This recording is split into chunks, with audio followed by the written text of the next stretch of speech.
Nous sommes dans le nouveau thème du mois, Éphésiens chapitre 5, 16, rachetez le temps car les jours sont mauvais. Les jours sont mauvais, c'est-à-dire qui présentent des défauts. Les jours sont, c'est vraiment, on ne sait plus. Les jours sont mauvais. La version français courant dira: faites un bon usage de toute occasion qui se présente à vous, car les jours que nous vivons sont mauvais. La version du Semeur dira, Éphésiens 5, 16, mettez à profit les occasions qui se présentent à vous, car nous vivons des mauvais jours. Et nous voulons, par cette opportunité que le Saint-Esprit nous offre, n'est-ce pas, de parler sur cet aspect de rachat de jours et des mauvais jours. Racheter, c'est simplement acheter à nouveau. Acheter, c'est acquérir quelque chose contre un paiement. Il y a aussi le fait de se racheter une conduite. Cela fait référence à se faire pardonner. Dans notre contexte, nous allons parler du cas de se racheter par un changement de vie. Parce que Dieu n'a pas dit que les jours seront mauvais. Dieu affirme et confirme que les jours sont mauvais. Le cas qui nous intéresse, c'est le fait de se faire racheter pour que les jours mauvais n'aient pas sur notre vie une forme de domination. C'est pourquoi il dit dans Éphésiens 5, 15, il dira: prenez donc garde de vous conduire avec circonspect, non comme des insensés, mais comme des sages. Les jours sont mauvais, ça veut dire de vivre de manière sage aujourd'hui. Les jours sont mauvais, ça veut aussi dire que la mort est à portée des mains. On peut mourir facilement.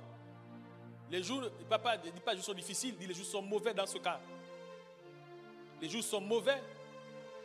Tout contribue aujourd'hui à nous détruire, à nous tuer, à nous arrêter. Dès qu'un chrétien arrête d'être chrétien, c'est le début de sa mort. Donc tout est fait pour que nous mourions. En tuant notre foi, en nous décourageant, en nous démotivant. Tout ça, c'est fait pour te tuer. Le Seigneur nous demande de rectifier notre manière de vivre. Sinon, il ne pourra rien faire pour nous. Tout le monde se plaint. Tout est devenu difficile. Tout est compliqué. Tout est difficile. On a même l'impression qu'on n'a pas assez de temps. On a envie de demander au Seigneur, au lieu de 24 heures, de nous accorder 30 heures. Parce que tout semble compliqué. La cherté de la vie, la dépravation, la dissolution, la confusion, le dérèglement. Aujourd'hui, quand nous regardons la vie semble perdre son sens. Manger devient difficile, tout coûte cher. Tout coûte cher. On va à l'école, trouver l'emploi, c'est difficile. On est poussé à la mendicité. On est poussé à tout ce qui est mauvais. Poussé à la prostitution. Parce que la norme, selon que Dieu veut que nous vivions, devient difficile. Quasiment impossible. Dieu dit, les jours sont mauvais. Et puis Dieu dira que, avant qu'il ne revienne, le monde sera dans un tel chaos. C'est pourquoi il nous demande d'être sages. Dans Éphésiens 5, 15 qu'on a lu tout à l'heure, il dit: prenez donc garde de vous conduire avec circonspect, non comme des insensés, mais comme des sages. Aujourd'hui, il faut être sage. Le Seigneur nous dira de faire des efforts afin de comprendre. Parce qu'en fait, c'est ce que l'homme a compris qui change sa vie. Pas ce que l'homme a appris. Ce n'est pas ce qu'on a appris qui nous change. Mais c'est ce qu'on a compris qui nous change. Si on ne comprend pas, même si on apprend, on ne deviendra pas. Dieu ne pourra rien faire. Éphésiens toujours chapitre 5, il dit quoi? Ne soyez donc pas déraisonnables, mais efforcez-vous de comprendre ce que le Seigneur attend de vous. Ne soyez donc pas déraisonnables. Soyez raisonnables. Soyez raisonnables. Efforcez-vous de comprendre ce que le Seigneur attend de vous dans ces temps de la fin. Si nous voulons l'assistance de Dieu, soyons raisonnables. Comprenons ce que Dieu nous demande et faisons-le. C'est pour notre bien. Les jours sont mauvais. Si nous ne mettons pas à profit les informations, si nous ne revenons pas, parce que racheter le temps, c'est revenir à Dieu. C'est revenir à Dieu. Le changement ou le rachat n'est pas une option, mais une obligation. Parce qu'il n'y a que ceux qui demeurent sous l'abri du Très-Haut qui pourront espérer le repos. Il n'y a que ceux-là qui vont demeurer sous l'abri du Très-Haut qui pourront espérer le repos. Le repos ne s'obtiendra qu'en repartant dans la volonté de Dieu. C'est pourquoi aujourd'hui, il nous faut comprendre que nous ne sommes plus à l'ère de l'amusement. Les chrétiens,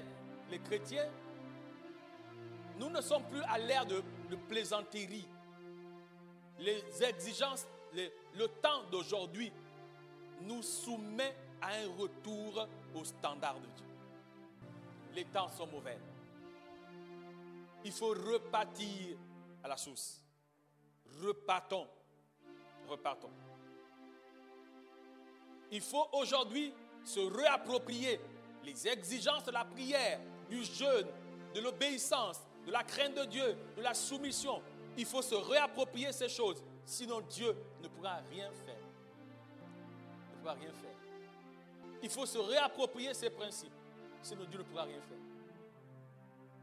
Il ne pourra rien faire pour toi. Qu'est-ce que l'on rachète concrètement? On rachète notre manière de vivre. On rachète notre manière de faire. Cela va affecter notre identité. Ce que nous étions, ce que nous sommes aujourd'hui, nous devions laisser ça pour repartir dans ce que Dieu veut que nous soyons. C'est ça l'objectif. Ne comprenez-vous pas? Ne lisez-vous pas ce que vous voyez à l'horizon? Comment est-ce que vous pouvez vivre sans voir devant? Ne voyez-vous pas que le monde va vers un mur? Ne voyez-vous pas que le monde va vers sa fin? Ne soyez pas inconsidérés. Ne soyez pas insensés. Le monde vit comme si le monde avait perdu la norme, la boussole. Aujourd'hui, nous sommes dans une dimension où les antivaleurs deviennent la norme. C'est quand tu fais mal que tu es plébiscité. Le pauvre s'appauvrit et le riche s'enrichit.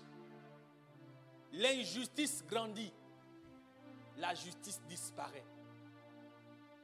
Le juste est emprisonné et le bandit, l'injuste, est libéré.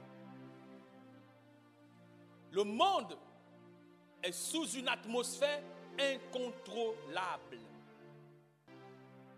Frères et sœurs,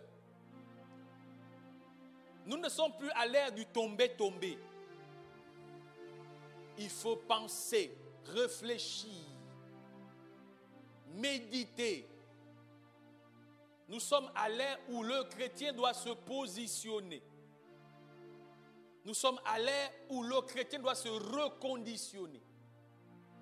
Nous sommes à l'ère où le chrétien doit se redynamiser. Ne soyez pas insensés. Comprenez quelle est la volonté de Dieu. C'est pourquoi dans la prière d'Éphésiens chapitre 6, je pense 6, 9, le Seigneur va dire, quand vous priez, dites, Notre Père qui es aux cieux, que ton nom soit sanctifié, que ton règne vienne et que ta volonté soit faite sur la terre. Parce que ce n'est plus Dieu qui règne sur la terre. Ce n'est plus sa volonté qui est sur la terre. Ce n'est plus Dieu qui règne. Les amis, ce n'est plus Dieu qui règne. Le monde est soumis au fléau, au cataclysme. Aujourd'hui, les maladies, dans ce que nous mangeons, dans ce que nous buvons, chaque jour, on entend, on voit, oh, l'eau de robinet n'est plus une bonne eau. Oh, les fruits ne sont plus bons. Oh, il y a trop de produits ceci. Il y a trop de toxiques à gauche. Il y a trop de... Donc, du coup, la peur gagne le ventre. On ne sait plus où dormir, comment dormir, quoi manger, comment vivre. Parce que si tu manges trop, tu tombes malade. Tu grossis trop, tu tombes malade. Tu as ceci, tu tombes malade. Les maladies se découvrent chaque jour. Il faut environ 10 ans pour trouver un remède pour une maladie. Mais chaque 2 ans, il y a une nouvelle maladie. Il y a des syndromes de ceci, des syndromes de cela. Le monde, aujourd'hui, le Seigneur déclare que malheur à la terre, malheur à la mer.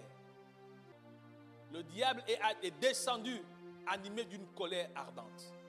Frères et sœurs en Christ, nous ne sommes plus à l'ère de jouer avec sa vie chrétienne. Il y a plus de dangers dehors que dedans. Il n'y a qu'en étant dedans que tu peux être épargné. C'est pourquoi le Seigneur nous exhorte à racheter le temps. Il dit, dans ton temps, fais en sorte que ton temps soit qualitatif. Fais que ton temps soit qualitatif. Qualitatif par rapport à la parole de Dieu. Ne vis pas pour vivre. Aujourd'hui, la santé ou la bonne santé devient rare. Nous sommes tous des malades ambulants. Chacun draine une maladie qu'il ne sait comment traiter. Chacun draine un mal, une douleur, une situation quelque part. Et il ne sait plus comment faire.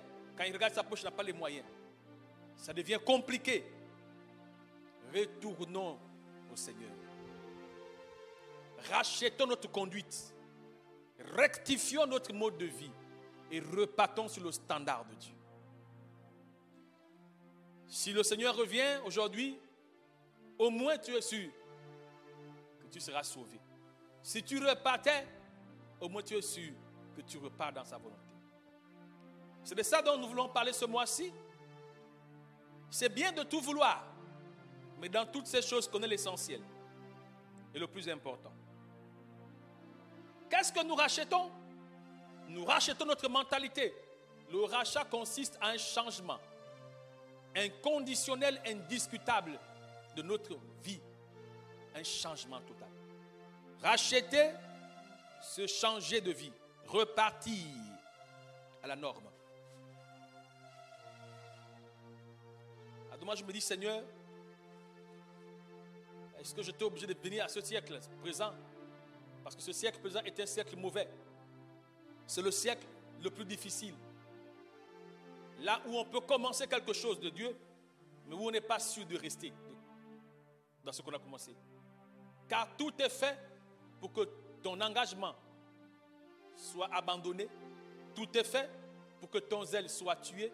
Tout est fait pour que tu sois séduit et corrompu. Aujourd'hui, c'est beaucoup plus difficile. C'est pourquoi il dira, celui qui persévérera jusqu'au bout, celui-là sera sauvé. Qu'est-ce que l'on rachète? J'ai envie de dire que qu'est-ce que l'on change? On change tout.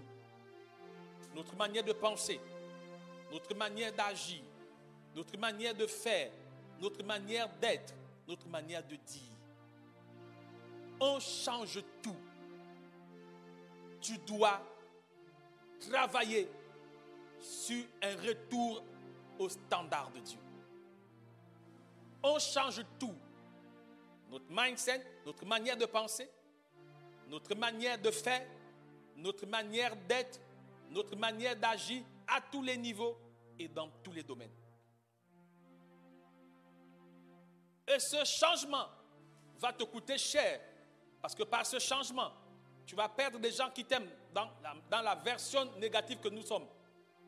Nous allons perdre des gens qui nous aiment négativement. Nous allons perdre des positions que nous avons acquises par cette condition négative. Nous allons perdre. Ça va nous coûter cher en relation, en possession, en position, même en influence. Le changement, le retour à la norme de Dieu va te coûter. Tu sais, acquérir une nouvelle habitude n'est pas difficile. Mais arrêter une vieille habitude n'est pas facile. Quelqu'un a dit, à beau chasser le naturel, il revient au galop. Parce que ce n'est pas facile de changer positivement.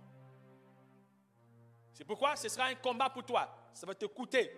Et quand le Seigneur parle de rachat, il parle d'acheter. Tout ce qu'on achète nous coûte. Ce qu'on nous donne, c'est un don. Mais ce qu'on va devoir acheter nous demande un prix.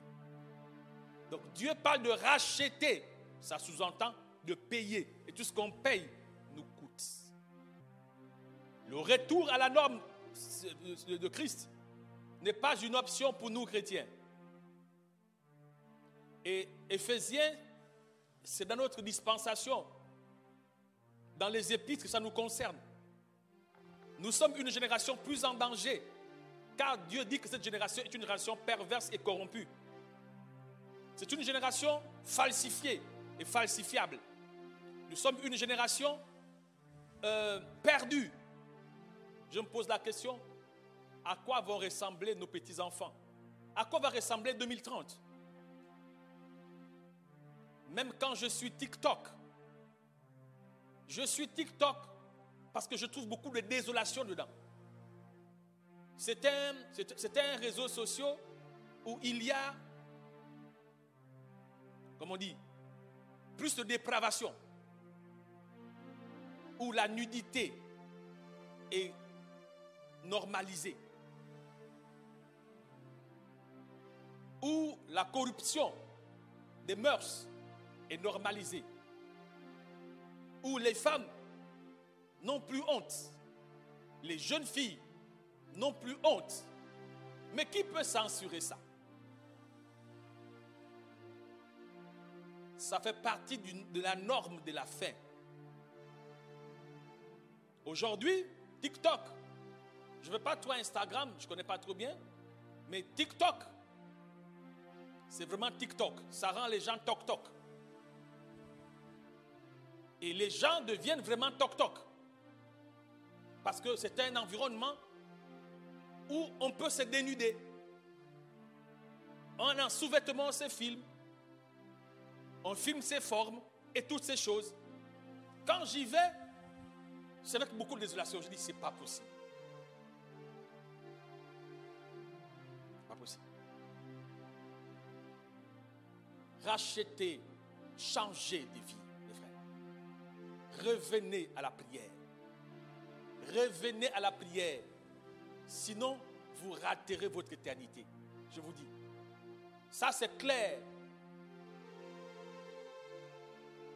Le diable, le loup est entré dans la bergerie. On a des faux pasteurs, des faux prophètes, des faux évangélistes, des faux docteurs. On a des faux à tous les niveaux. Et Dieu met en garde face à deux types de ministères particulièrement. Des faux prophètes et des faux docteurs. Des gens qui tordent le sens des Écritures. Des faux docteurs. Qui tordent. Ils prennent un verset de la Bible. Ils le contextualisent. Ils le sortent du contexte. Et ils en font une norme. On écoute aujourd'hui des choses qui font peur. Et ce sont des gens qui sont suivis, qui ont des vues, parce qu'ils débitent des coccinelles. On a des fausses prophéties, des prophètes diaboliques. Aujourd'hui, si tu ne te normalises pas, tu vas être entraîné dans une avalanche de sorcellerie et tu ne vas même pas te rendre compte. Quand tu vas te réveiller, tu es assis en enfer en train de pleurer. Rachetons le temps, les amis. Nous ne sommes plus à l'ère de plaisanterie. Là, nous ne sommes plus à l'ère de viens, forcez. Il dit comprenez quelle est la volonté de Dieu. Je dis, ce n'est pas ce que l'homme a entendu qui le change. C'est ce que l'homme a compris. Comprenez. Quelles sont les raisons qui mènent à perdre ce qu'on a reçu? Pourquoi est-ce que nous perdons? Parce qu'effectivement, il y a beaucoup de choses qu'on ne fait plus. On ne veille plus. On ne fait plus attention à ce qui est norme. On ne fait plus attention à ce qui est écrit. On fait attention à ce que les gens plébiscitent. La Bible déclare que sa parole est une lampe. Dans le psaume 119, 105, il dit que sa parole est une lampe, une lumière sur notre sentier. On ne lit plus la Bible.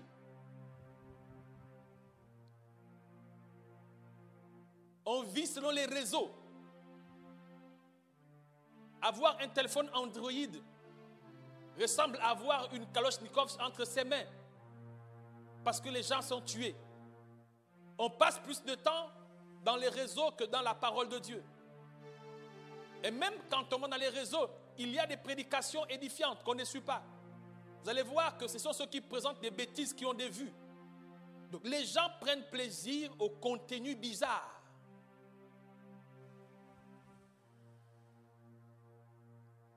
Pourquoi le diable arrive-t-il facilement à nous dérober? Parce que nous ne veillons pas. Dans Matthieu chapitre 26, 41, il dit quoi? Veillez et priez pour ne pas tomber. Il dit la chair est faible. L'esprit est bien disposé, mais la chair est faible, les amis.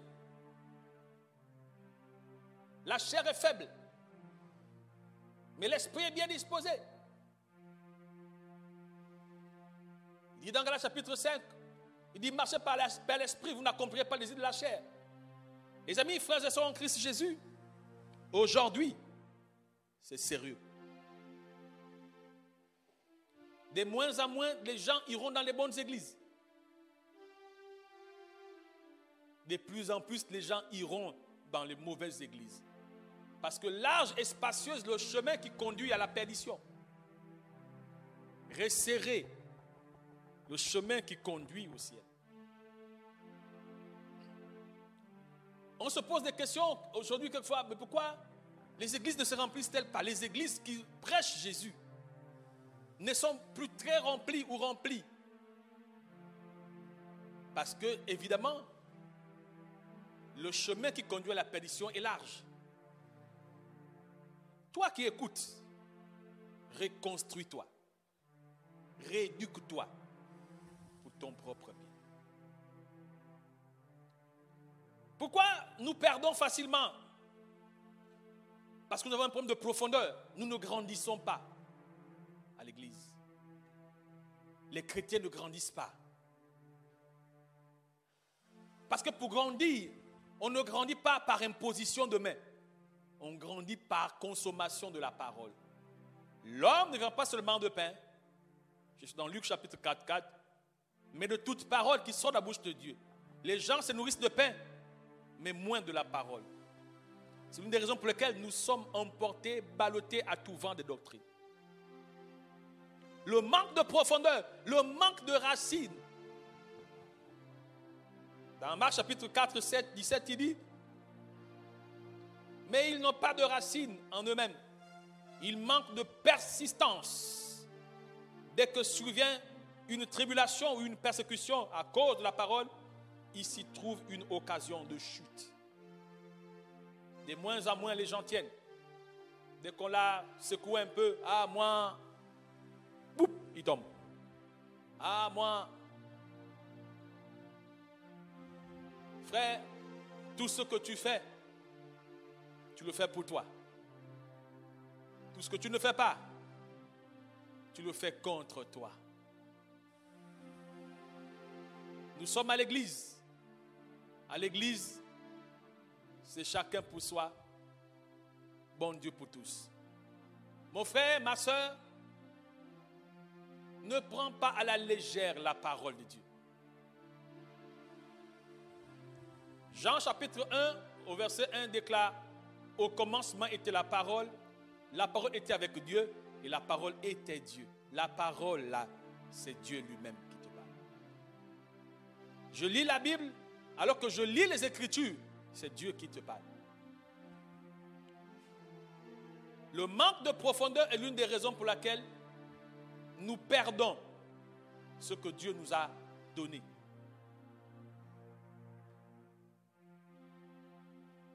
Pourquoi nous perdons? À cause de l'amour du monde. Les gens aiment le monde. Les gens aiment trop le monde. L'amour du monde a dépassé l'amour de Christ. Alors que le monde n'est pas mort pour nous. Christ qui est mort pour nous, on aime plus le monde qui n'a rien payé pour nous que celui qui a payé pour nous. Quel paradoxe. L'amour du monde. Mais le monde, c'est quoi? Toutes les friandises du monde. Les gens aiment le monde plus que Dieu. 2 Timothée 4, 10 dit quoi? Il dit, car Démas m'a abandonné par amour pour le siècle présent. Et il est parti pour Thessalonique. Crescent est allé à Galatie, Tite en Dalmatie. Mais Démas m'a abandonné par amour pour le siècle présent. Combien de frères abandonnent le Seigneur à cause de l'amour du monde? Combien? Combien, frères? J'ai toujours dit, ce n'est pas le fait de commencer quelque chose qui te qualifie. C'est de persévérer dans la chose. Venir à l'église un matin, c'est bien. Un dimanche, c'est bien. Mais venir régulièrement, c'est mieux. Tu dois faire de la parole de Dieu. Vous savez, pourquoi les gens ne sont pas conscients? Nous voyons des gens mourir autour de nous, des jeunes mourir. Nous voyons des gens mourir tout le temps. Mais on a l'impression que notre esprit est tellement mangé que malgré qu'on peut voir des choses qui doivent nous interpeller, nous semblons être insensibles. L'amour du monde fait abandonner le Seigneur. Le goût du péché. Avoir le copain, avoir la copine, mentir, aller dans les fêtes, les bars, les boîtes de nuit, les célébrations. On aime mieux ça, aller se divertir. Qu'est-ce qui se passe dans le mindset des chrétiens? Il y a quoi dans la tête des chrétiens aujourd'hui? Il y a quoi? Il y a le monde. Le monde. Le monde. Le goût du monde. Le goût du péché. Frères et sœurs en Christ, je voudrais vraiment nous interpeller à prendre conscience. Les jours sont vraiment mauvais. Le seul abri là, c'est Jésus. Le seul abri. Dans le psaume 91, il le dit clairement. Mais celui qui demeure sous l'abri du Très-Haut, il repose à l'ombre du Tout-Puissant.